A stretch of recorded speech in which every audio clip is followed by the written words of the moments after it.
Muy buenas noches a todos, bienvenidos a la noche de A24, bienvenidos a MMC. Ya estamos arrancando con toda la noche en un día, de nuevo, pero muy bravo desde el punto de vista económico. Sigue muy tensionado el mercado cambiario, muy tensionado. El Banco Central está vendiendo muchos dólares para tratar de que no suban los dólares financieros, que no se le amplíe la brecha con el dólar oficial, y aún así siguen subiendo, ¿no? Y eso genera mucha tensión, más allá de la política, en todo el sistema económico. Porque es una economía que no tiene un ancla rumbo al 10 de diciembre. No hay un ancla política, no se sabe quién va a ser el próximo presidente, ni qué es lo que va a proponer para salir de la actual situación. Y hay mucha tensión en el sistema financiero, porque se está viendo que todo el que tiene un excedente de pesos empezó la dolarización feroz. Entonces salen pesos de los plazos fijos para buscar el dólar, salen pesos de los bonos en pesos para buscar el dólar y salen pesos de las cuentas a la vista, de los saldos reales. Y esa dinámica, de alguna manera, está mostrando que se anticipó, que se adelantó. En las PASO fueron las 2 semanas previas, cuando empezó la montaña rusa, ¿no? La situación en la cual el Banco Central tuvo que ajustarse el cinturón y tratar de sostener la brecha cambiaria. Y esto ha empezado y hay 3 semanas por delante. Si uno mira lo que está pasando en los dólares financieros, es la primera placa, hoy subieron todos los dólares financieros. Básicamente el MEP en sus distintas versiones libres y el contado con liquidación.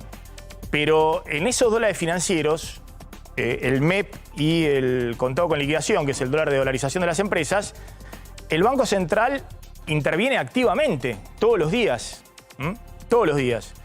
Fíjense, el Banco Central interviene en este dólar de 720 pesos, que es un ofertón, una oferta total, y mete muchos dólares y bonos ahí para que no suba, y es un dólar que ha subido 119% desde el principio de año, cuando la inflación, ahora cuando se conozca el dato de septiembre, bueno, va a estar ya acumulando prácticamente este número. Y están los otros dólares, ¿no? El dólar contado con liquidación, donde también interviene el Banco Central y se dolarizan las empresas, que ha subido 143% en lo que va del año, y hoy tocó en las distintas versiones 850, 860 pesos, hay un promedio de 840 pesos. ¿Cuánto está vendiendo diariamente el Banco Central? Esa es la preocupación. Fíjense esta curva de portfolio personal que hace las estimaciones, que se hacen en base a la intervención con bonos y con dólares. Es esto que estamos viendo. Decíamos, bueno, esto empezó antes de las PASO, vendieron 100 millones de dólares por día, 500 millones de dólares en una semana, fue la catástrofe total, por eso llegó las PASO y al día siguiente devaluaban el tipo de cambio oficial 20% y el dólar libre subió 30%. Una devaluación que generó un cimbronazo en toda la economía, traslado a precio, pasamos de 6% de inflación a 12%, los alimentos al 16%, los precios mayoristas al 19% en un mes. Después de la devaluación, bueno, se calmó un poco la cosa y el Banco Central vendía 20 millones de dólares por día, después vendía 30 millones de dólares por día, después vendía 40 millones de dólares por día. El acumulado de los últimos 5 días siempre estaba entre 150 millones de dólares por semana, 5 días hábiles, 200 millones de dólares. Es decir, la devaluación que todo el mundo espera para después de la elección general o para después de las PASO o para el 10 de diciembre empieza a trasladarse en todos los precios de la economía y se vuelve a acelerar brutalmente de nuevo la inflación. La próxima placa, si uno mira la brecha, y bueno, estamos ahí. Digamos, el Banco Central tiene que tratar, me parece que va a tener que revisar en los próximos días la suba de la tasa de interés para los depositantes, porque los depósitos en pesos están goteando. Ya el que renueva ahora dice, bueno, cae después de la elección el plazo fijo, no, el 10% de tasa no me sirve, porque pierdo frente a la inflación y pierdo frente a la suba del dólar, y la brecha está acá. 130, 140%, está antes de los picos que tuvimos. Esto fue cuando llegó Massa y se fue Guzmán y Bataki, fue 160% de brecha. Fue cuando se tomaron todos de la mano en el gobierno y Ferraresi decía, en una semana estuvo cerca el helicóptero. Y acá llegó Massa y eso se bajó la brecha y bueno, más o menos la fueron llevando hasta acá. Y la anterior fue octubre del 2020, en plena pandemia, con el dólar a 195 pesos disparado. y el volantazo que pegó Guzmán encaminando un ajuste fiscal para tratar de encuadrar y que baje el dólar, porque ese dólar de 195 pesos a valores de hoy, ajustado por inflación, es un dólar arriba de los 1.100 pesos. Así que entramos en un escenario electoral con los precios, que es el principal problema, la inflación, pero el dólar, que obviamente no es el principal problema, refleja en todo caso la temperatura de los precios, pero que ya en estos niveles de dólar, si sigue subiendo, va a retroalimentar la escalada y la suba de precios. En un ratito, ya está Felipe Solá en nuestros estudios, vamos a hablar con él. Lo que está pasando en este escenario electoral es claramente uno de los hombres que más sabe del peronismo y de la política en la provincia de Buenos Aires, donde han estallado dos escándalos muy notorios, ¿no? El de Chocolate en la legislatura de la provincia y el último, el de el ex jefe de gabinete de Kicillof y amante de los yates en Marbella, con compañía, el de Insaurralde, que todavía está mostrando ahí las esquirlas dentro incluso del oficialismo. Así que en un ratito va a ser muy interesante escucharlo a Felipe Solá, bueno, para que nos cuente un poquito qué es lo que está pasando en este escenario electoral. Y vamos a hablar con Diego Reynoso, que es politólogo, es director del Centro de Estudios de la Universidad de San Andrés, que hacen monitoreo y encuestas todas las semanas, para ver qué pesa más en este rumbo al 22 de octubre. Si pesan los escándalos políticos, lo que Milei diría una pintura al óleo de la casta. Parte del peronismo está pintando en estos días un óleo perfecto de la representación de lo que Milei llama la casta, o si lo que pesa en última instancia es el bolsillo, de lo que puede pasar en estas 3 semanas hasta el 22 de octubre.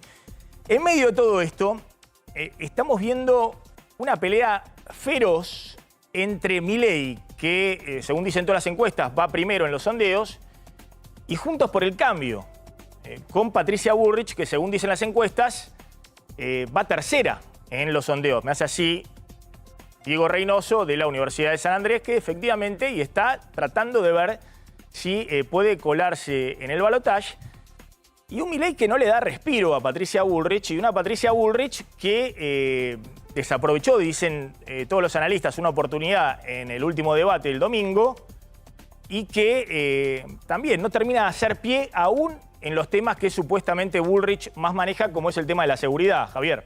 Sí, de hecho, una de las aseveraciones extrañas, por llamarlo de alguna manera, de Bullrich en el debate fue hablar, sin que nadie le preguntara, sobre su pasado en la JP, en la Juventud Peronista, dice ella, en Montoneros, dice Milei y la gente de la Libertad Avanza. En realidad, en esos tiempos, para los que conocen la historia, la JP en algunos casos era el brazo político de Montoneros, por llamarlo de alguna manera, pero no estaban, como se decía en esa época, enfierrados, no hacían atentados. ¿Me esperas un segundito, Javier? Porque me dicen que está Gustavo Nefa, que quiero ver un poquito lo del dólar, y ahora avanzamos. Básicamente, Milei dijo, ahora van a ver el tape anoche con Trebuch, que Bullrich participaba de las acciones de Montoneros poniendo bombas en los jardines de Infante. Lo dijo así y la asoció directamente a Bullrich. Ahora van a ver que era cómplice de la puesta de bombas en jardines de Infante. Y ahí salió con todo Bullrich, pero también Bullrich ahí, ahora van a ver, es insólito, la candidata a vicepresidente de Milei explicándole a Bullrich, estoy hablando de Victoria Villarruel, que es muy cuestionada por su defensa de la última dictadura. La corrió por izquierda. La corrió con el legalismo. Explicándole a Bullrich qué se puede hacer y qué no se puede hacer dentro de la ley en esta República Argentina. Gustavo Nefa, gracias como siempre por atendernos. Vamos a aclarar, sos especialista obviamente en mercados financieros, sos un hombre de consulta, formás parte de Research for Traders. Aclaremos también que bueno, dentro de esa consultora está también Darío Epstein, que es uno de los referentes económicos de Javier Milei. Tengo entendido que bueno, vos has participado de alguna de las reuniones también a las cuales va Epstein.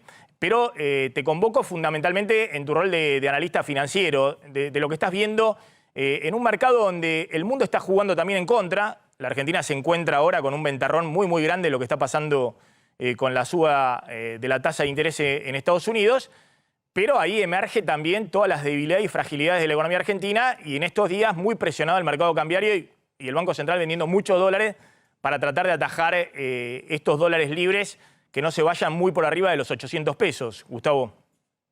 Correcto. Hasta la primera quincena de septiembre veníamos par y paso con los emergentes en un muy mal mes para todos los mercados internacionales, bolsas de acciones, bolsas en el exterior y en Estados Unidos, bonos, aumento de riesgo país en todos lados. Pero claro, después de la segunda quincena empezó a diferenciarse un poquitito más Argentina. Es bastante idiosincrático el castigo que está recibiendo Argentina y tiene que ver con esta disparada del dólar, la salida también incluso que mencionabas de plazos fijos, de dolarización a ultranza. Vos sabés que en septiembre hubo retiros de los fondos Dólar Link y SER por unos más o menos 200.000 millones de pesos. Esto es un proceso de dolarización bastante violento. Probablemente tengamos otro pico antes de las PASO, antes de las elecciones de octubre, como ocurrió en las PASO, no me extrañaría. Es una situación tensa y en donde los dólares no tienen más que un solo camino y la brecha tensarse. Un pico en la brecha cambiaria al 150, 160% no es disparatado porque justamente el gobierno está empecinado con mantener el dólar oficial en 350. Así que es muy factible que toda esa presión la veamos por ese lado. Tengo una pregunta, ¿no se debiera coordinar mínimamente también la transición con las otras fuerzas políticas? Pues vos contabas cómo hay inversores o ahorristas que tienen bonos Dólar Link atados al tipo de cambio oficial o atados al SER, a la inflación, o bonos duales atados a lo que dé más, o la inflación. Y uno tiene la impresión que por delante tenemos muchísima más inflación y muchísimo más dólar oficial, es decir, muchísima más devaluación. Y sin embargo están vendiendo esos bonos y están yendo a buscar el dólar billete, ¿no? Para ponerlo de alguna manera, acá o en el exterior. Sí, en agosto, no sé si te acordás, sí, hubo rendimientos negativos, más SER, más dólar, y los bonos duales también, con rendimientos negativos hasta 10-15%. Hoy te puedes encontrar con rendimiento de bonos con SER de hasta 25%, claro, más la inflación. Déjame explicarlo. Hasta agosto, bueno, el gobierno la venía llevando, obviamente tuvo la devaluación, la disparada de precios, pero el Estado se financiaba poniéndole un bono en pesos a inversores, a empresas fundamentalmente, y también dentro de organismos estatales. Y el que tomaba ese bono, bueno, solo le pagaba la inflación, que era mucho, era posicionarse en una posición importante porque te daba por lo menos la inflación. Ahora, como todos están vendiendo esos bonos y quieren me refugio en el dólar, ese bono no solamente hacia adelante te paga la inflación, sino que te paga un 25% más o un 20% más de tasa, porque los precios están muy, muy bajos, porque están todos vendiendo y dolarizándose. Mi impresión es que todos están refugiándose en el dólar, en este caso porque empieza a haber incertidumbre si el que viene va a reestructurar esos bonos, si el que viene va a reperfilar, como hizo el final del gobierno de Macri. Entonces, por eso te preguntaba si no sería deseable en este momento, sé que es muy difícil, que hubiera una mínima coordinación entre el gobierno y los equipos económicos de la oposición para dar un mínimo de previsibilidad. Bastante difícil, porque hoy hay un gobierno y hay muchos aspirantes y están bastante enfrentados. La verdad que no lo veo. Y lo que sí estoy esperando es que se defina el escenario de evaluación en 2 etapas o hasta 3 etapas, dependiendo del resultado electoral, porque la inflación va a tener que ver también con la devaluación que haya después del 22 de octubre y después del 19 de noviembre si hay una segunda vuelta. Imagínate que si Milei gana en la primera vuelta, el shock en el futuro del dólar y el dólar spot que va a haber para inversores en octubre va a ser muy fuerte, pero va a estar repartida la carga entre octubre y noviembre, creo yo, si es que hay una segunda vuelta. Hoy los futuros del dólar están marcando un 130% aproximadamente de devaluación anualizada implícita para el corriente mes, fin de mes. En noviembre 250 y para diciembre 350, con pico de 400%. O sea, esta es la devaluación más cantada de la historia. Déjame traducirlo, porque lo bajo un poquito porque vos estás acostumbrado a hablar con el mercado financiero. Hay una expectativa de devaluación enorme. la expectativa en el mercado de futuros, el ROCFEX es un mercado de futuros del dólar, lo que está marcando es que este dólar que hoy está en 3.50, el dólar oficial congelado, que en diciembre va a estar cerca de los 700 pesos, eso es lo que marcaba hoy, 690, Correcto. 700 pesos. Si 690. si eso ocurre y obviamente mantenemos una brecha de más del 100%, se está hablando de un dólar libre arriba de los 1.400 pesos. Es decir, hay una expectativa de que esto termina mal, con una salida. Y esa expectativa, si no se baja, empieza a pegar en el día a día, porque todos se anticipan, por eso todos dolarizan, o todos remarcan los precios más rápido de lo que venían haciendo. Es decir, es una dinámica compleja. Te hago la última, cierro con esto. Algunos dicen que Milei ha jugado bien con el gobierno cuando dice no voy a reestructurar la deuda en pesos, no voy a reestructurar la deuda en dólares, y el gobierno tiene que manejarse con el FMI, si el FMI tenía que desembolsarle, no voy a frenar eso. Pero que está metiendo mucho ruido con el tema de la dolarización. Porque si sigue diciendo que va a dolarizar, bueno, todo el mundo busca dolarizarse antes. Porque Sí. si no, A ver, el a dólar de favor dolarización a que no futuro va a ser ocurra- mucho más alto. A favor de que no ocurra nada está siempre el tema vigente de que casi la mitad de la tenencia de los bonos está en manos del Estado y dependencia del Estado, incluido el ANSES. Por otro lado, el gobierno ha sido muy exitoso en no solo hacer canjes pateando para adelante cada trimestre los vencimientos de los próximos 3 meses, sino que además ha conseguido un rollover, es decir, una refinanciación por demás en un 135% aproximadamente este año, con lo cual ha logrado incluso más financiamiento de lo que vencía. Ahora, claro está, el costo es desconocido, porque las dos variables que ajustan están entrelazadas, dólar e inflación en un bono dual, y la verdad que va a ser una carga muy grande para el gobierno si es que esto se acelera. Estamos pensando en un índice de inflación del 12% en septiembre, para el mes que cerró, sobre la base de un 1,7% para la última semana, repitiendo la tercera semana, y para octubre y noviembre quizás algunas tasas de inflación alrededor del 10%, pero agárrate para diciembre, agárrate para enero, son 2 meses con estacionalidad muy alta que van a recibir todo el impacto de las posibles nuevas medidas del próximo equipo económico. Es evidente que alguien tiene que hacer algo en este letargo económico supeditado a los tiempos y la voluntad política. Argentina está desangrando, las brechas están aumentando, la inflación acelerando, alguien tiene que hacer algo. Gustavo Nefa, gracias, muy amable. Ahí estaba Gustavo Nefa contando un poquito la situación económica. Volvemos a la política y me voy a hablar con Felipe Solá. Javier. Sí, no sé si querés que vayamos al cruce de Milei y Bullrich. Dale. O vamos a mostrar lo que anoche en el programa de Esteban Trebuch, por esta señal, dijo Javier Milei sobre Bullrich, que se ve que mucho no le creyó sobre lo que había planteado Bullrich respecto a su propio pasado en los años 70. Una montonera tira bombas. O sea, digamos, ha puesto bombas en jardines de infantes. Ahora, Digamos, participaba, era parte de una organización ya dijo que no, terrorista. ya dijo que no. Yo lo No, pregunté sí, acá, dijo bueno, que no. sí, un día dice una cosa y otro día dice otra. Directamente le dijo que a ella que era una montonera tirabombas. Y que había puesto bombas en jardín de infantes. Digo, para los que leemos historia, no hay ningún registro de que Montoneros haya puesto alguna vez una bomba en algún jardín de infante. Por las dudas. Pero ya está, ya lo dijo Milei, no importa que lo que digamos de dato, ya lo instaló como relato y eso va a quedar.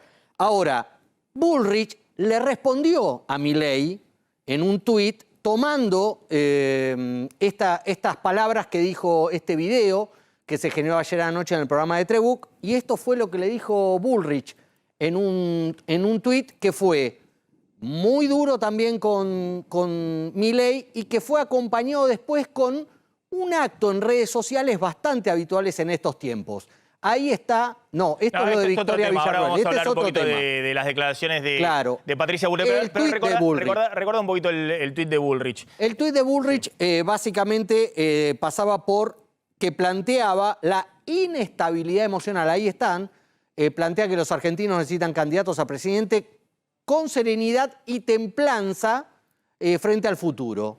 Hasta hace poco tiempo Milei hablaba muy bien de mí. No sé qué le pasó, que dejó de hacerlo, pero acá el problema no soy yo ni las mentiras y las calumnias sobre mí.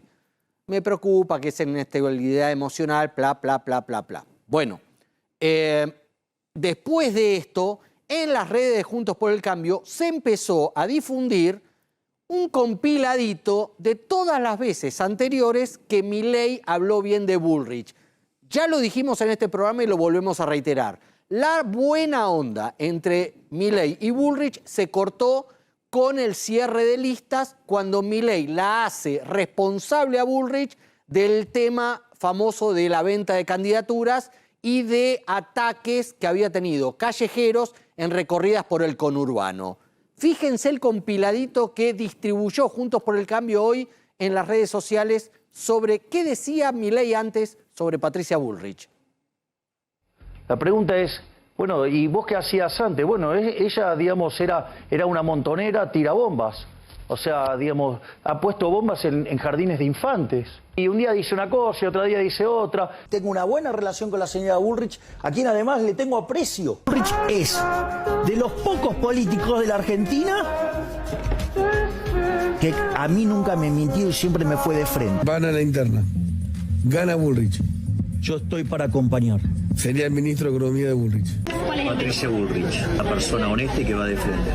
Milei candidato a presidente, Bullrich candidato a presidenta, Paso, el que gana conduce, el que pierde acompaña. Exacto. ¿Y vos estarías dispuesto a hacer eso ahora?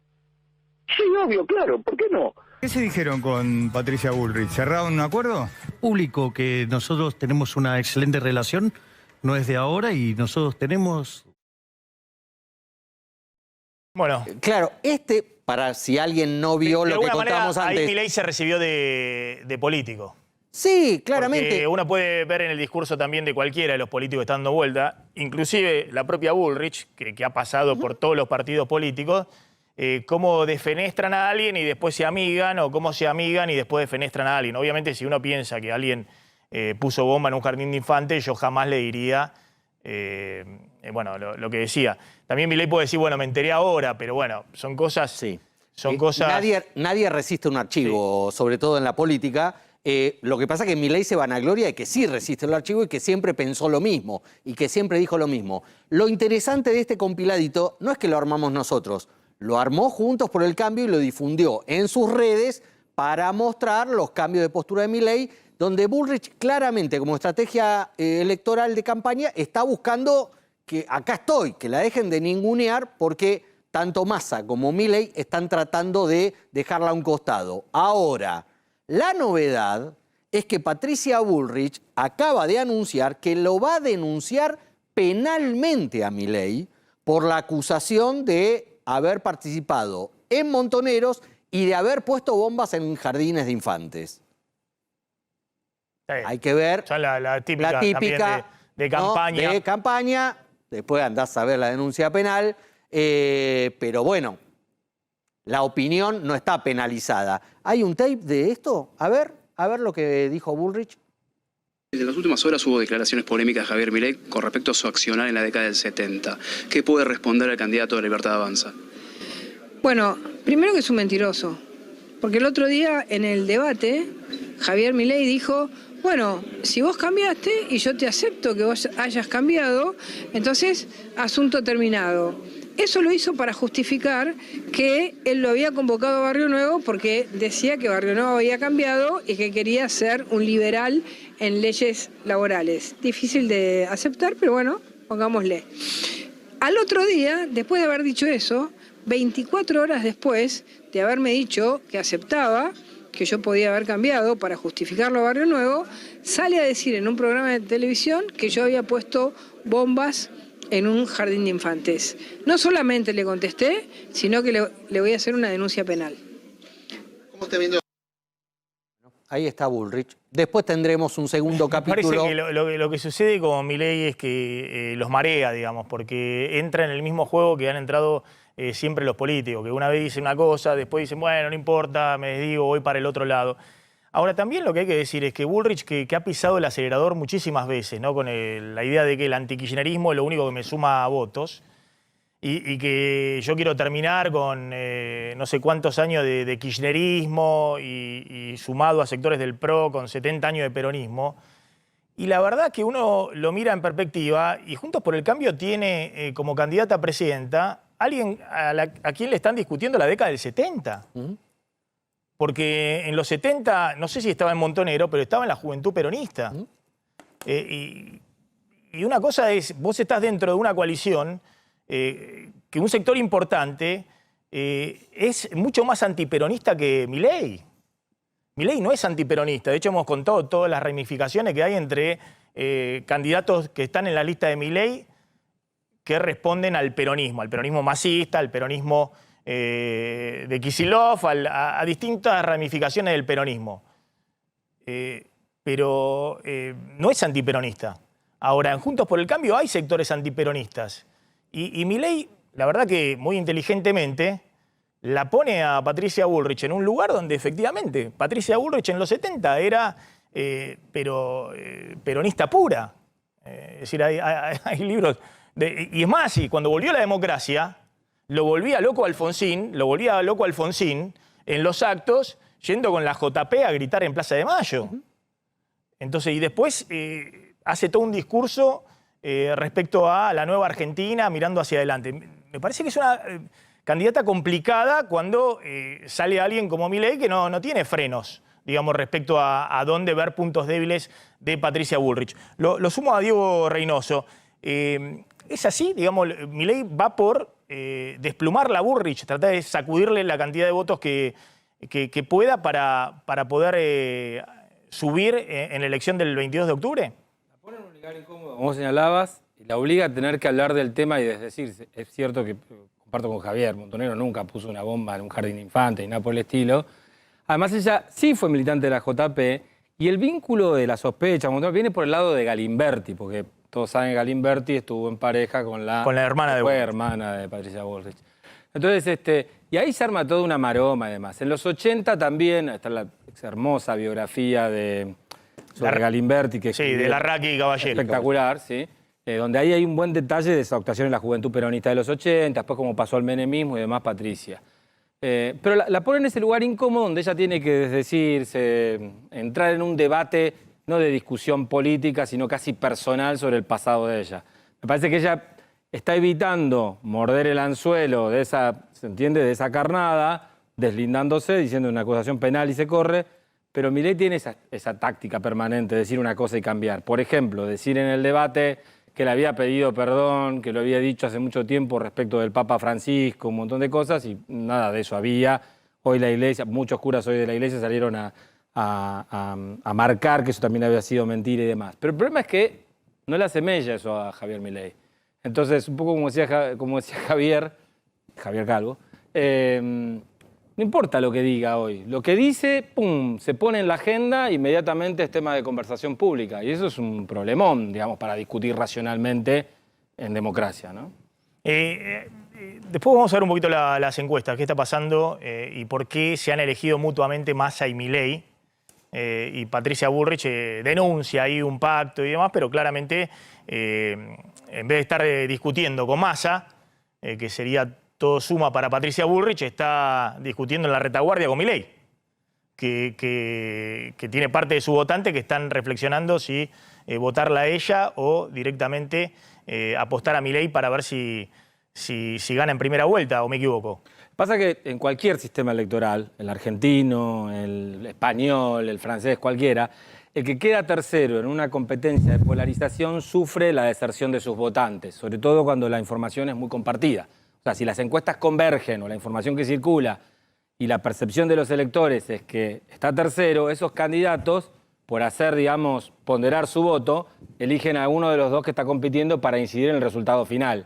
Y eso te puede carcomer la elección, digamos. Puede acabar con, incluso la gente que tiene como primera preferencia a Patricia Bullrich, abandonarla y tratar de incidir en la elección optando por, como decía, optando por Javier Milei o por Sergio Massa. Y eso te puede pasar en cualquier contexto electoral donde quedás tercero, sos víctima de esa desafección estratégica de los votantes. Vamos a hablar unos minutos con Felipe Solá. Gracias, Felipe, por venir. Gracias por invitarme. Ex gobernador de la provincia de Buenos Aires. Bueno, alguien que ha pasado por todas las corrientes del peronismo, en todas sus versiones.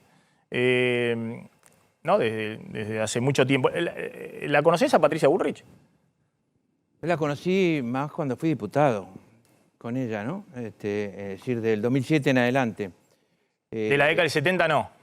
No, en la década del 70 solo recuerdo de ella haber estado en una asamblea en el ¿cómo se llama? El Castelar. Sí. No me acuerdo de qué era la asamblea. Yo era uno más, no era dirigente.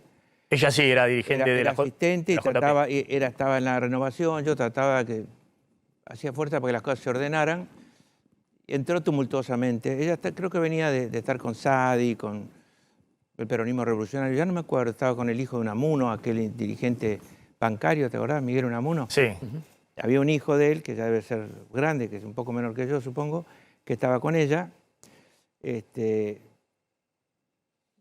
Era liera de hacer lío, iba al frente, a hacer lío, etc. Era muy ruidosa, siempre fue era muy ruidosa. Sí, de ahí a acusarla, la infamia que dice Milei, digamos. Una cosa es, cuando vos dijiste se recibió de político en forma, te fuiste muy injusto. Ser político no es decir infamias de los demás porque están en contra, porque enfrento a alguien desde el punto de vista electoral, no. Lo que dijo Milei es una infamia. Así como las cosas que dice Bullrich en muchos casos son burradas, en muchos casos, no siempre, lo que dice Milei en muchos casos son infamias y mentiras. Entonces, desde el punto de vista de la moral personal y de la moral pública, hay que deslindar una cosa de la otra. Una cosa es la crítica dura y otra cosa es retroceder 45 o 50 años para decir una barbaridad. Ninguno de los que está en la mesa creyó que yo no vine acá a defender a Bullrich, sino a Sergio Massa en todo caso. Creyó que pone bombas en los jardines de infantes. ¿Cómo va a decir eso?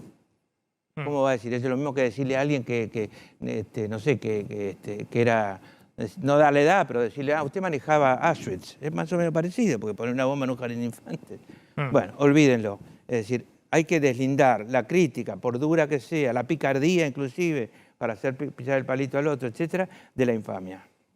Porque si no, vale todo. Y no vale. Sí, me parece que hace muchos años que al que opina distinto, al contendiente se le dice de todo. Decir, sí. No, pero también, recordemos, esto, obviamente, grieta en la Argentina ha habido históricamente siempre. No, pero esto no es grieta, esto es otra cosa. Bueno, pero el kirchnerismo, cualquiera que lo criticaba, le decía que era cómplice de la dictadura. No le decía a todos que eran cómplices de la dictadura, no es cierto. Yo fui antikirchnerista cuando el macrismo mostró cómo gobernaba. Siendo peronista, como siempre fui, dije, hay una sola manera de trabajar que es estar juntos. En el año 2018, 2017, 2018. Febrero del 2018 empezó la unidad. No, cualquier cosa no vale. Y no es cierto que a todos le dijeran eso. Bueno, no es cierto. No me quiero retrotraer. Es lo que le decíamos porque me acuerdo. No, pero más o menos me acuerdo y creo que soy un tipo de bastante buena fe. Está bien, de distintos dirigentes, o del Macri, Basura, vos sos la dictadura. Se recibió de político, Milei. Se recibió de mentiroso, que es otra cosa. Y de infame, porque decirle que a una persona que pone una bomba en un jardín de infantes no se puede decir algo peor. Entonces, eso es lo que quiero aclarar. Sí. Y no para darte una lección, ponértela de ninguna manera, solo para poner las palabras en su valor, nada más que para eso. Yo creo que lo decís de muy buena intención, pero no es No, yo justo, digo, pero es justo. No, pero te digo lo que planteo. No tenemos en esto. Lo que quiero decir es, para el que está viendo el programa, los primeros 40 minutos, media hora, no sé cuánto, mostraron una situación financiera muy álgida, muy complicada, muy dramática, muy volátil, muy líquida, de una gran sospecha sobre el futuro, de un gran pesimismo sobre el futuro, sobre todo instalado en quienes tienen patrimonio para defender, bonistas, tenedores de plazos fijos, etcétera, ¿no es cierto? La gente que se puede defender de la inflación con estos juegos, que han sido siempre mortales para Argentina. Ahora, en ese panorama en el que ustedes llegaron a hablar con bastante racionalidad de la necesidad de un diálogo, un diálogo sobre el corto plazo, no un diálogo sobre qué Argentina querés dentro de 6 años o 10 años, sino un diálogo sobre el corto plazo, absolutamente necesario y útil. Del otro lado vemos riña de gallo, riña de conventillo, y con perdón a quienes vivieron en un conventillo, riña de lo último. Entonces, la pregunta mía es, en estos tiempos, en lo que va de campaña, ¿quién es la persona que más ha respetado a sus adversarios? Sergio Massa. Esperamos un ¿Quién ha tratado con más educación, atención, no sé qué otra palabra usar, interés humano en saber qué piensa el otro en público? Sergio Massa.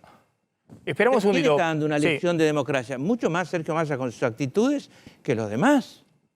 Sí. ¿No es cierto? Hasta por el tono en que se hablan. Vos planteás... El tono que se hablaba en el domingo, ¿no?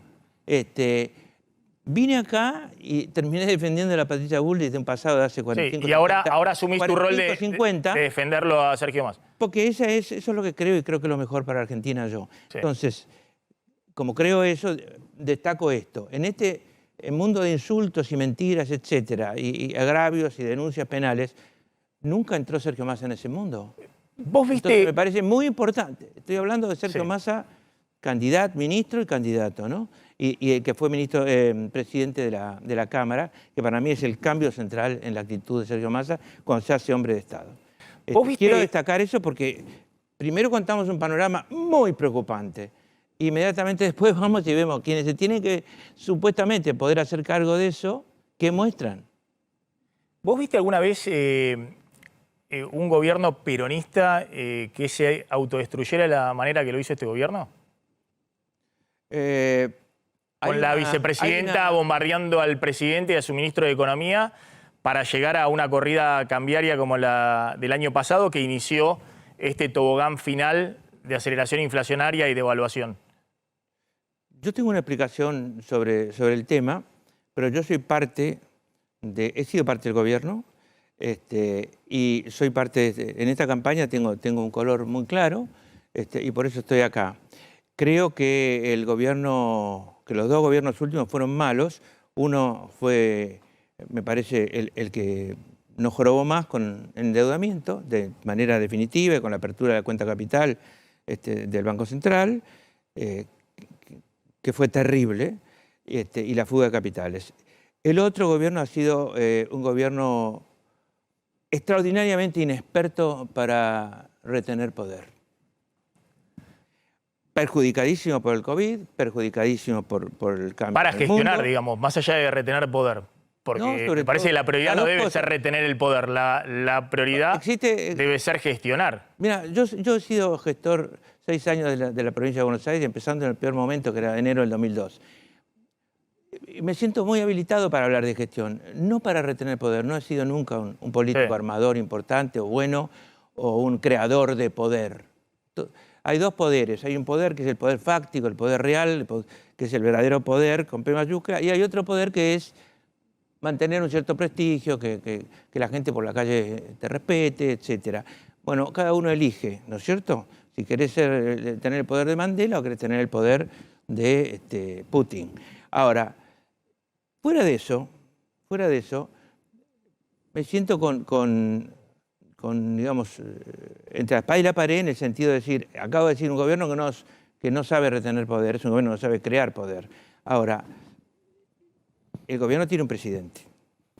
El gobierno tiene un presidente. Todo gobierno tiene un presidente y este presidente sabía desde el primer día que era un hombre elegido por su cercanía y confianza con la vicepresidenta. Así como la vicepresidenta sabía desde el primer día que con ella no alcanzaba, que sin ella no se podía, aquello que se dijo que era cierto y que con ella no alcanzaba. Entonces, en ambas cosas hay que ver. Yo tengo mi versión. No me parece correcto que la de ahora, habiendo sido... Voy a un tema, yo te presentaba como una de las personas que mejor conoce a todos los personajes del peronismo bonaerense.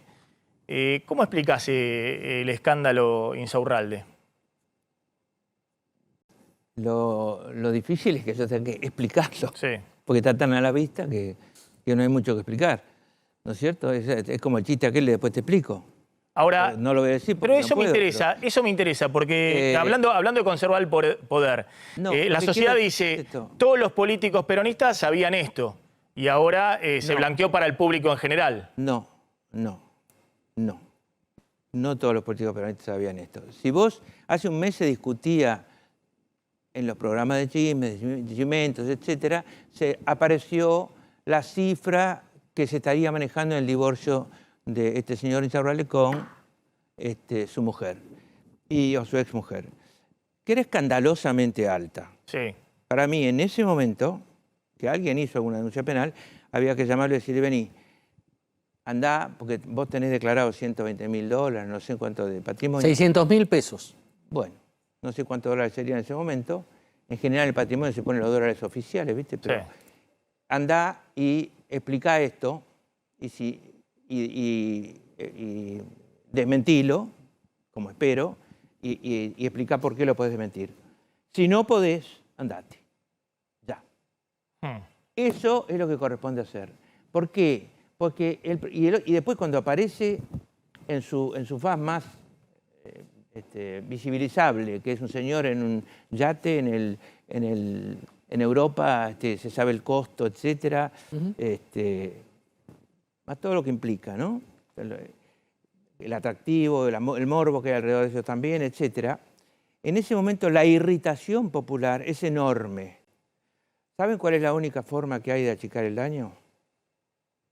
En mi opinión, de exgobernador, no de maestro en achicar daño.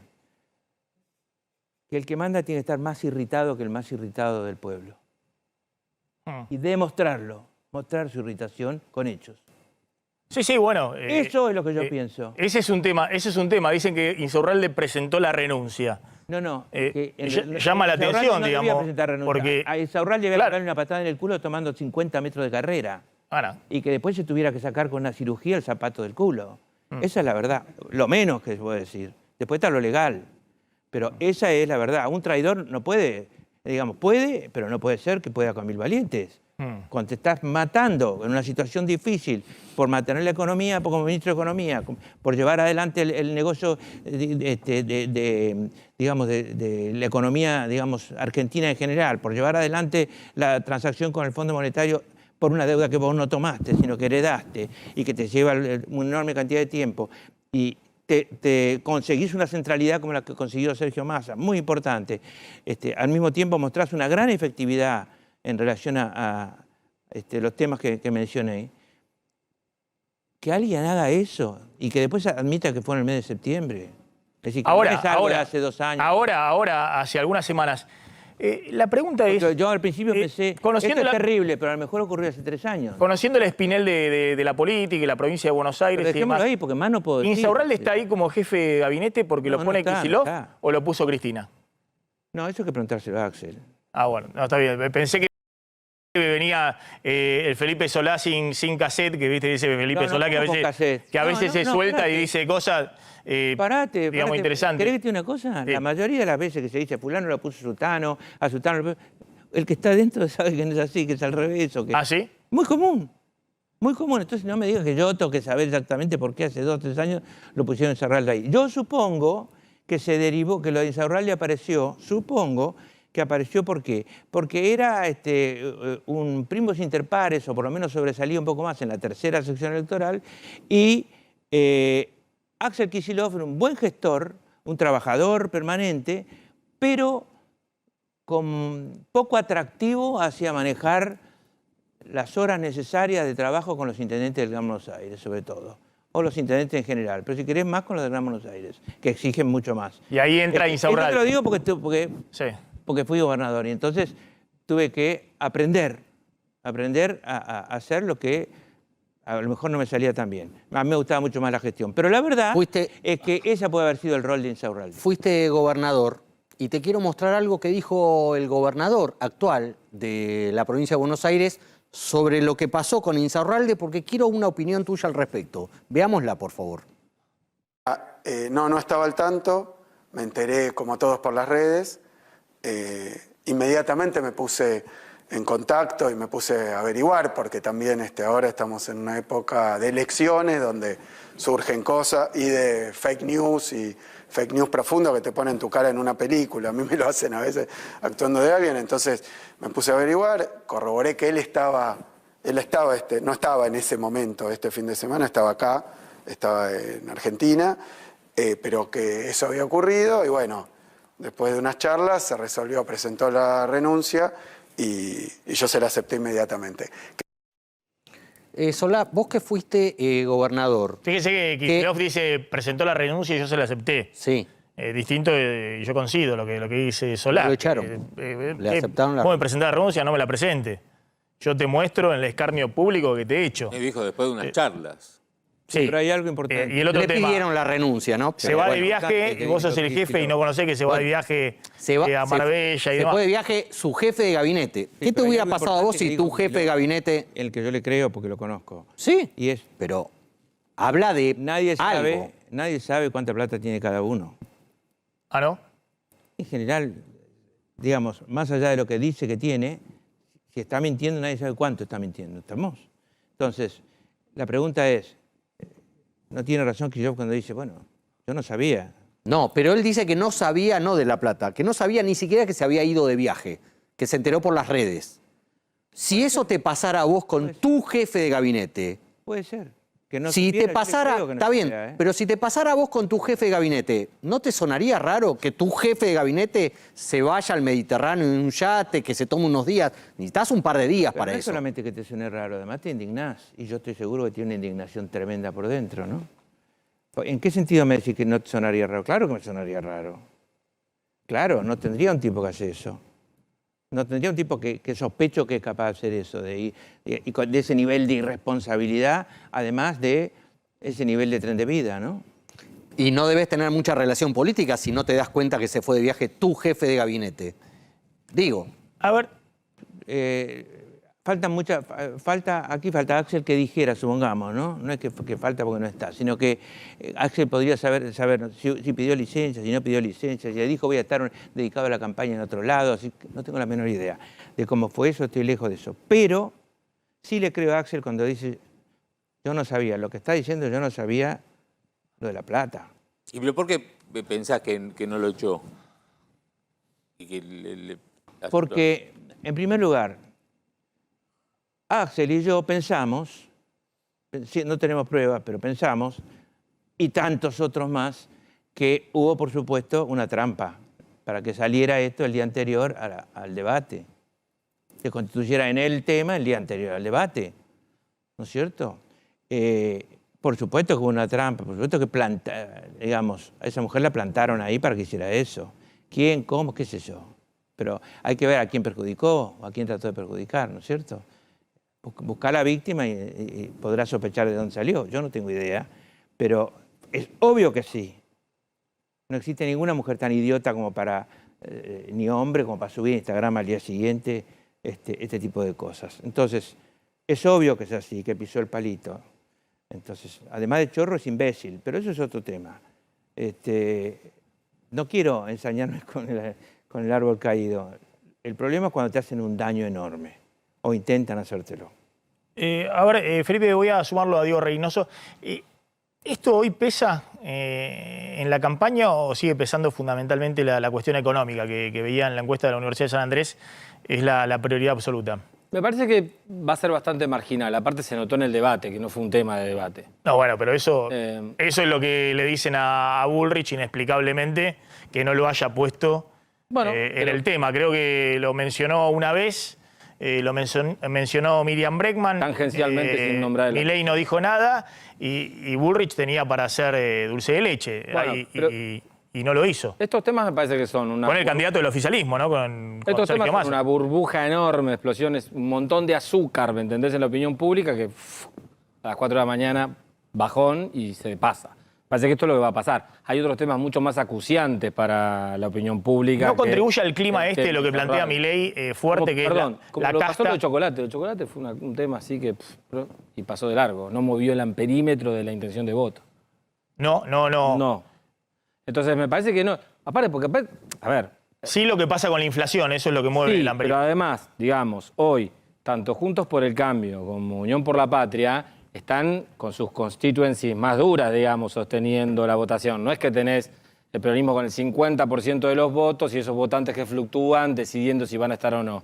Está con el 30%, con lo cual vos tenés mucho voto duro, que no es fácil de modificar hoy ese voto con este tipo de, no sé si, eventos, operaciones o noticias. No sé bien qué es de las tres cosas, ¿no? El tema de... ¿cuál? De Insaurralde, claro. De Insaurralde, más allá de que alguien lo difundió y demás, es sobre un hecho real. Claro, totalmente. Digamos, no que estaba actuando Insaurralde y demás. Existe la prueba, pero lo que digo es, no sé en qué medida esto se sino que es alguien que venía a 150 kilómetros por hora Y tenés la multa. Y bueno, y ahora la política, yo tengo la impresión de que la política, hay muchos, no lo digo por Solá, porque le ha puesto todos los calificativos posibles, pero muchos dicen, se lamentan que lo hayan... No, yo estoy indignado. Que lo hayan... No estoy manejándome con serenidad. No, por eso lo saco a Solá, pero hay muchos que lamentan que se haya descubierto, ¿no? El hecho de... No, y existe otra cosa que es la de, no la vemos los trapos afuera, el afuera es la gente. Cuando dicen afuera es el pueblo, es la gente. Por lo tanto, sí lavalos y sí encarar a la gente y sí obligar a tus funcionarios a que pongan la cara y sí a todas esas cosas. ¿Por qué? Porque no existe el afuera es para un hombre público, el afuera es la gente. Ese del adentro que son los militantes amigos. Claro. Entonces, eso vale para todos. Vale para Kicillof, para Patricia Bullrich, para todos. Y vale para Victoria Villarruel. Súmame otro dato político, Javier. Sí. Así avanzamos un poquito. Sí, capítulo 2 de las peleas entre Milei y Bullrich. Bullrich dio un largo reportaje a nuestro colega Alejandro Fantino y se despachó con algunas frases polémicas o ideas polémicas más que frases, como derogar leyes por decreto. Así. Si quieren la podemos escuchar.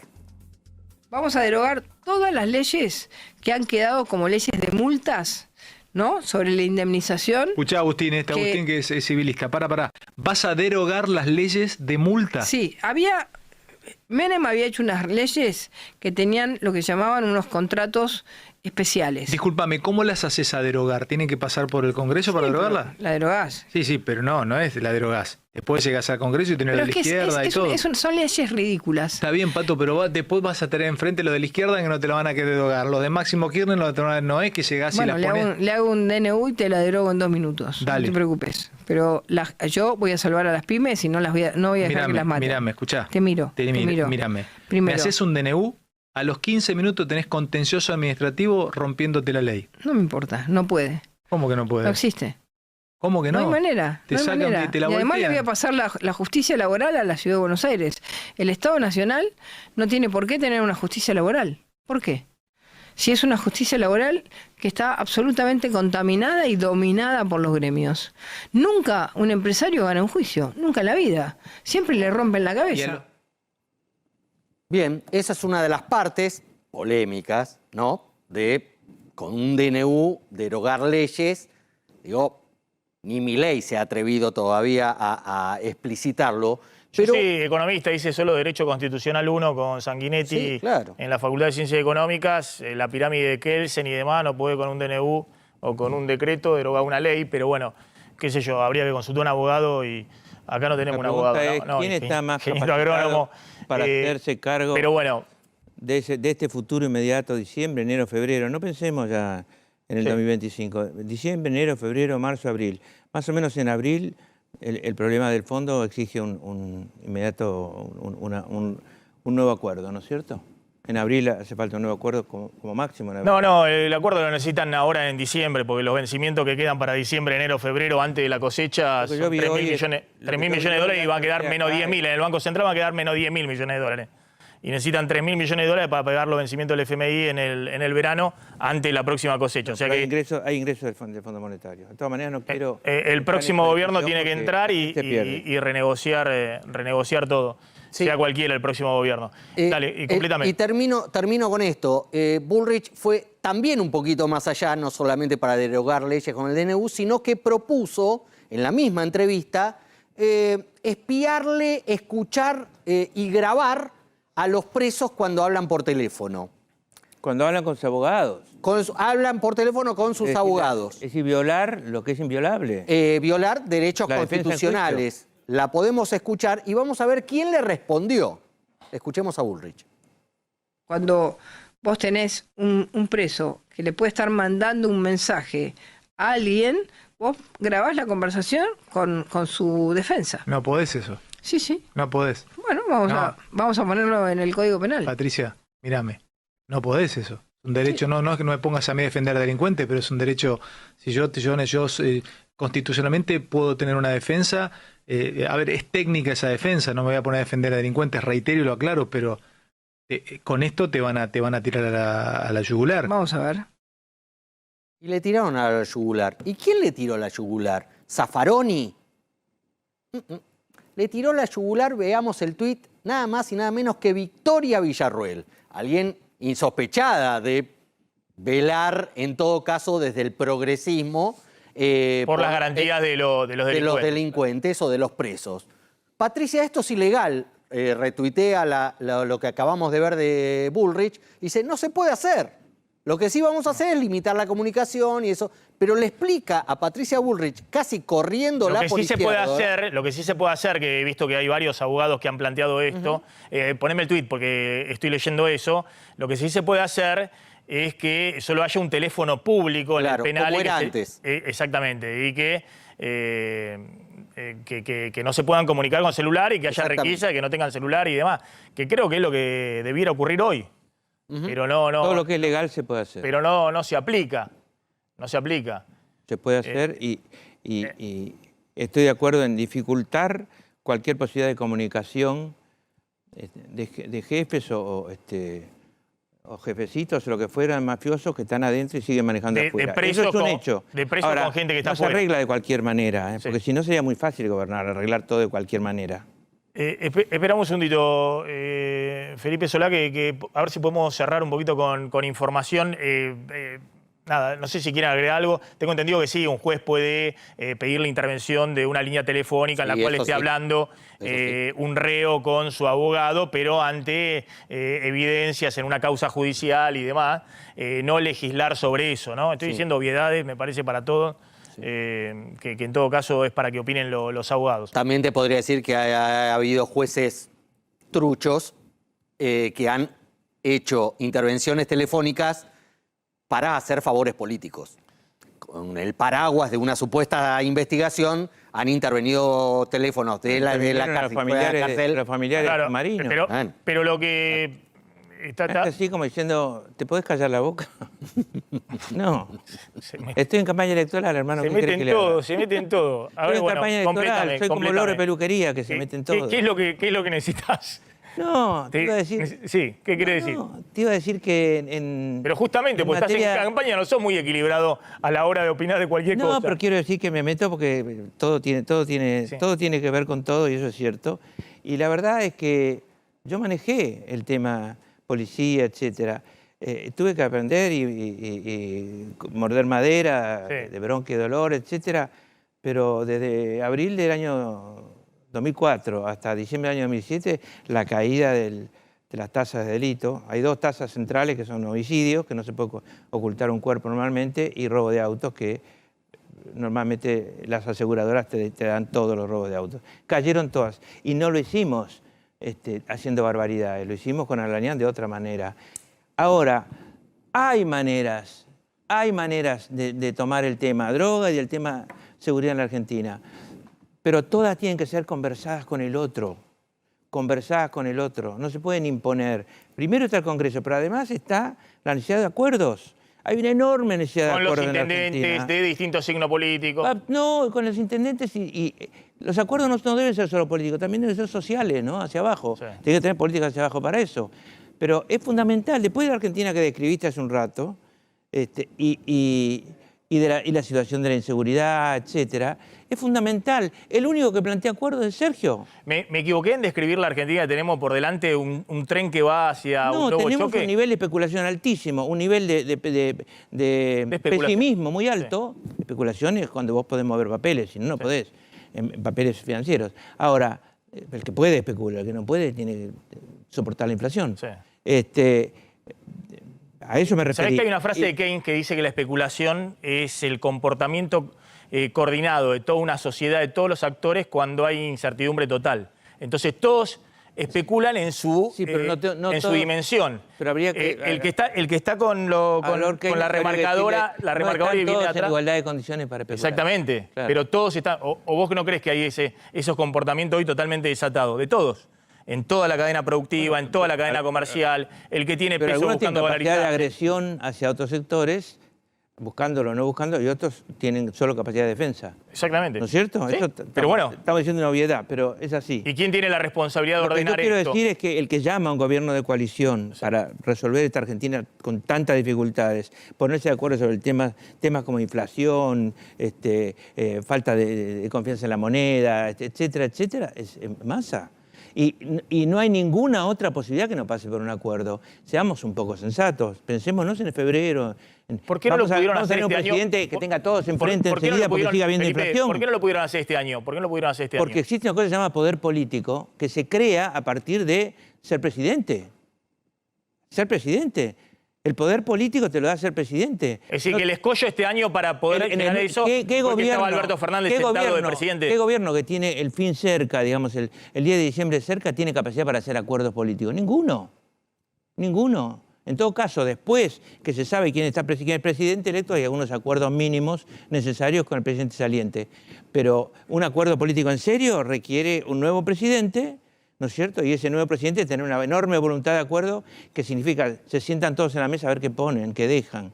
Es complicado, pero es un enorme planteo político y me parece muy importante. Y además, respaldado por un gobierno de coalición, que quiere decir que venga el que quiera venir. ¿Sabes qué? Y que venga a tener poder. ¿Sabes no que qué? Yo coincido que un un gobierno en el último año no tiene capacidad de hacer ningún acuerdo porque nadie le cree, porque en los está últimos desatado meses, todo eso. y más en los últimos meses. Yo coincido eso. El problema es que ustedes tuvieron 3 años peleándose entre ustedes, que iban a plantear un acuerdo hacia el resto de las fuerzas políticas si no se ponían de acuerdo dentro del propio gobierno. ¿Se entiende? Ese fue el problema. Se puede entender contado así, pero yo te diría que la voluntad de acuerdo, la primera que lo expresó claramente fue Cristina Kirchner. Hace mucho, desde su libro que salió. O no sé, a menos que no se acuerden, pero acuérdense de las charlas. ¿Y el cuál cuento? O sea, Alberto planteaba que el Fernández. bimonetarismo requería inmediatamente un acuerdo. Pero si no se ponían de acuerdo entre Alberto Fernández no importa, y Cristina. ella planteó la necesidad del acuerdo. Que no se podía poner de acuerdo, puede ser. Vos podés tener conciencia de lo que hace falta en la calle y estar peleado con tu mujer. No importa. No. Por supuesto. Está bien. Tener un problema interno en tu casa, pero tener conciencia de la necesidad de acuerdo afuera. ¿O no podés? Claro que sí. Me parece que... Contestame. Vos lo sabés que un gobierno es un poquito más complejo que es un poquito el más matrimonio. complejo, es un poquito más complejo, pero se parece bastante, ¿eh? Felipe Solá, gracias, No, gracias a ustedes por aguantarme. No, por favor. Hace tiempo que no te aguantábamos acá, así que ha sido un gusto. Vamos a ir a una tanda. Cuando volvamos, ojo que Slondi tiene información económica, lo que está pasando fundamentalmente con los precios. Y un datito empieza Idea Mar del Plata. Sí. ¿Qué va a pasar con Javier Milei y los empresarios? Milei está denunciando que el foro Idea, que es el foro empresario más importante, es un reducto de Juntos por el Cambio. Que son todos macristas, cambiemitas. ¿Qué va a hacer Milei con el coloquio de Idea? Vamos a una tanda. Tenemos una tandita ahí para hacer. Y vamos a hablar en un ratito también con Diego Reynoso. Atención, porque ¿qué están marcando hoy las encuestas? Diego, por ahora tenés escenario balotaje. Sí, claramente. Con Javier Milei y Sergio Massa como las dos alternativas más preferidas por el electorado. Patricia Bullrich con posibilidades de meterse ahí. Mira, técnicamente lo que estamos observando es lo que te analizaba antes. Se empieza como a desarmar de a poquito. Habrá que ver qué pasa, si se reencausa la estrategia o no. Pero en principio Sergio Massa se consolida alrededor de los 30 puntos. Javier Milei oscila entre todas las mediciones alrededor de 35. Y Patricia Bullrich tiene una variación más alta, pero alrededor de los 26, 25 puntos. Ahora volvemos. Atención porque decíamos, acá la preocupación es que se mueven muy rápido los precios cada vez que se amplía la brecha cambiaria, más allá de que vos estés sujetando como puedas el dólar oficial a 350 pesos. Claudio. Claro, la presión cambiaria rápidamente se traslada a las góndolas, se traslada a decisiones de las empresas que todos los días tienen que justamente tomar decisiones con sus clientes que después repercuten en el consumo. Bueno, esta suba del dólar, esta presión cambiaria, por lo menos tiene 4 impactos desde el lado de las empresas al momento de entregar sus productos. Número 1, fíjate lo que está pasando a principios de octubre, aumentos como mínimo del 10% en productos alimenticios que estén por afuera del acuerdo de precios justos, precios cuidados, que ahí tienen el 5%, pero que después en las góndolas no se encuentran. El resto de los alimentos, incremento de por lo menos 10% en este comienzo de octubre. Número 2, lo que son cuotificaciones de las entregas. Empresas que reciben los pedidos de grandes supermercados, de mayoristas, de distribuidores, y cuando hacen el pedido, bueno, le dicen, mira, te puedo entregar, pero esto, no todo lo que me pedís, te entrego menos porque se cubren frente, como no pueden ni siquiera, las empresas no pueden ir a comprar dólar, entonces se cubren de la incertidumbre cambiaria, de la suba del dólar, manteniendo sus stocks. Número 3, los plazos de pago se han acortado dramáticamente, esto es muy importante para la cadena de pagos, porque pagos que hasta hace unas semanas, antes de las PASO, eran a 20 días, 25 días, obviamente después con costos financieros, ahora se achicaron a 2, 3 días, máximo 7 días. Atención con esto, achicamiento de los plazos de pago, porque ninguna empresa quiere tener lo que se dice pesos circulando en la calle, ni con mercadería, ni con deudas o acreencias por cobrar. Y número 4, solo se fabrican los productos, atención, con esto porque lo habrás notado en las góndolas, que le dejan mayor margen de rentabilidad a las empresas fabricantes. Aquellos productos que no tienen margen, porque el gobierno controla esos precios, bueno, directamente desaparecen de las góndolas. Atención porque hoy mismo me cuentan que hubo aumentos muy fuertes, por ejemplo en fideos, productos de la canasta básica, en azúcar, en aceites, en harinas. Bueno, yo te hablaba antes de piso 10% de incremento, pero que en algunos de estos productos llegaron a mucho más. Me informan que hoy fue el récord de intervención del Banco Central, sí.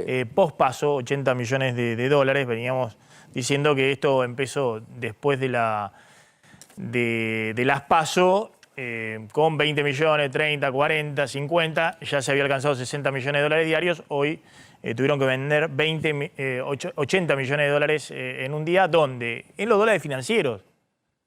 No es que termina en esa posición en el mercado de cambio. El mercado de cambio oficial, en el MULC, hoy también terminó vendedor el Banco Central, por primera vez en más de un mes y medio. Pero ojo que están interviniendo muy fuerte ahí en los dólares financieros. De Estados Unidos llega información respecto a Macri. Macri está dando charlas por Estados Unidos, estaba en Miami, se fue ahí a Boston, a Harvard. Está Adrián Sack.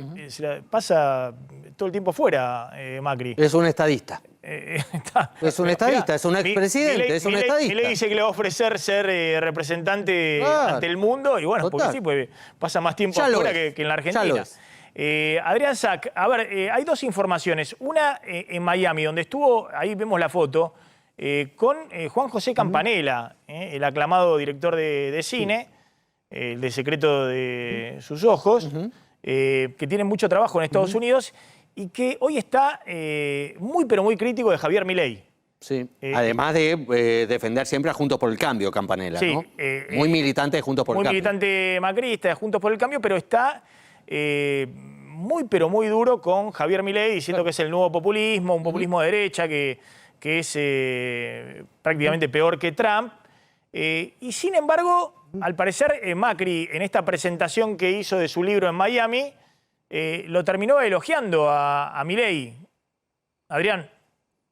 Sí, exactamente, Maxi, así es, buenas noches. Lo que justamente hizo Campanella fue llevarlo en la charla, hablando sobre el pasado del peronismo, sobre el kirchnerismo, y hasta ahí va bien el consenso. Pero cuando en un par de oportunidades Juan José Campanella lo invita, le da el pie a decir, bueno, porque ahora estamos ante lo que sería un nuevo populismo, ¿no? Ante la amenaza, aunque no usó la palabra amenaza Juan José Campanella, de un nuevo populismo. Y sin embargo, Macri, en lugar ya de referirse a Milei, evitó decirlo, se fue, digamos, por el camino del costadito, tratando de decir que, bueno, que él va a respetar el voto de los argentinos y que, palabras más, palabras menos, que lo que era importante era que no perdieran su libertad, o que no volvieran a perder su libertad los argentinos. Es decir, no lo criticó, quizá a sabiendas de que muchos de los argentinos que viven aquí en los Estados Unidos, bueno, yo puedo hablar sobre todo por los de Atlanta, pero también en Miami, en las encuestas que se hacen, se habla de que va a arrasar acá Javier Milei, ¿no? Está ese discurso predominante de que, bueno, nosotros vivimos desde acá, hace falta que la Argentina tenga un quiebre profundo, ¿no? Y ese era el votante típico de Juntos por el Cambio, el votante del argentino en el exterior, ahí arrasaba Juntos por el Cambio. Y vos decís hoy, está ganando fuertemente Milei ahí. Sí. Sí, exactamente. Acá recordemos, no se votó en las PASO, en el exterior no se votó en las PASO, pero sí se va a votar el 22 de octubre. Y sí, lo que escuchás es que, bueno, yo antes votaba a Macri lo hubiese votado, pero no me convence la oferta que hay, entonces voy a votar a Milei, porque, bueno, desde acá, desde tan lejos es fácil decir que explote el país, total, ¿no?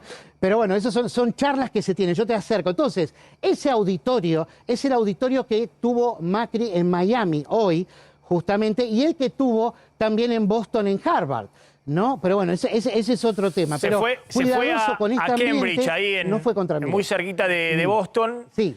A Harvard, de Boston, y tenemos ahí un videíto, porque lo presentaron como expresidente de Venezuela. ¿De Venezuela? Nada menos, pobre. Exactamente. Son malos. Tonight, we share the forum with Mauricio Macri, president of Venezuela from 2015 to 2019. Argentina. I'm working on a Venezuela project for another club. I'm very sorry about that. Okay. But we're not going to go there tonight. We're going to have a profound discussion about Argentina, and... Bueno, ahí estaba un momento gracioso. Tanto que hizo campaña Macri diciendo que Argentina iba a ser Venezuela, si ganaba el kirchnerismo y demás. Sí. Bueno, la confusión no es gratuita, digamos, acá en este momento Estados Unidos, particularmente la costa este, está en una explosión de venezolanos, ¿no? El gobierno de Biden hace unos días nada más le garantizó visas de trabajo temporarias a 470.000 venezolanos y siguen llegando.